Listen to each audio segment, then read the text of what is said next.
If you have the wherewithal to slow down and get off the hamster wheel of life, there's some surprising things you might figure out. Not in every situation, but in some situations when addiction is at play, I've often witnessed that there are overperformers, underperformers. That's the addict. Oops, I don't know why those bubbles show up when I raise my hand. So overperformers, underperformers, and then there's the puppeteer. There's someone behind the scenes micromanaging things in ways that are not readily obvious unless you get off that hamster wheel. So May 16th, Tradition 8 states that Al-Anon, oops, I'm on the wrong date. Hold on. May 17th. Sorry about that. When we talk tomorrow, says a Chinese proverb, the gods laugh. They laugh, I believe, not because they find us ridiculous, but because they know the future is not predictable. Thus, we have no choice to live but one day at a time. I can make plans, but I cannot determine the results. No amount of scheming about next week can control what will happen then. Circumstances will be different, and I myself will be different as well. I can further compress the focus of this slogan to address 1 hour at a time, or even 1 minute at a time. In such small increments, life begins to feel not only bearable, but precious. At any given moment, no matter what is going on, if I concentrate on being right here, right now, I know that I am fine. Today's reminder. My worst fears about tomorrow need not affect this day.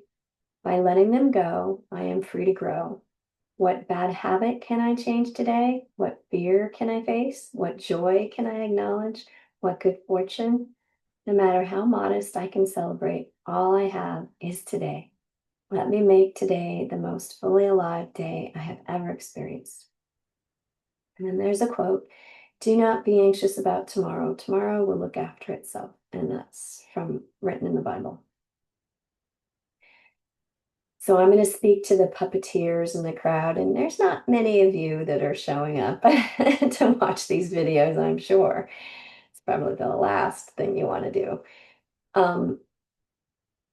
Even when we control things and our scheming looks like it works, and we've got people to perform in ways that are predictable, and even when you feel like you know in your private self, oh, I got so and so to do X, and it looks like they're over involved in the addict's life, and yeah, no, but it's really me who's running the show.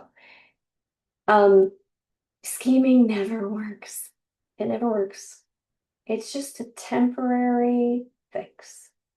Temporarily, people are confused about what's at stake and confused about how to react, only temporarily.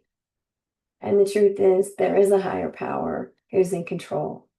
And all of your scheming at some point in time is going to come to the light. It's going to come to the surface, and people are going to realize what's going on and the damage that's gone on. And they're going to react. There's going to be a reaction to all of your scheming.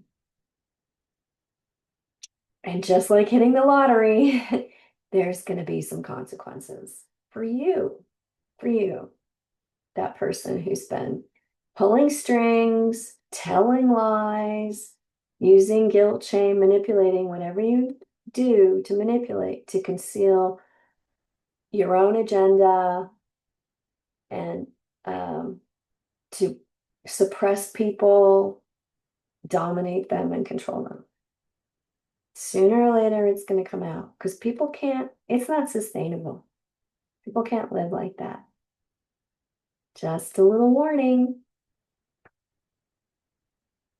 And I know you know who you are and what you're up to.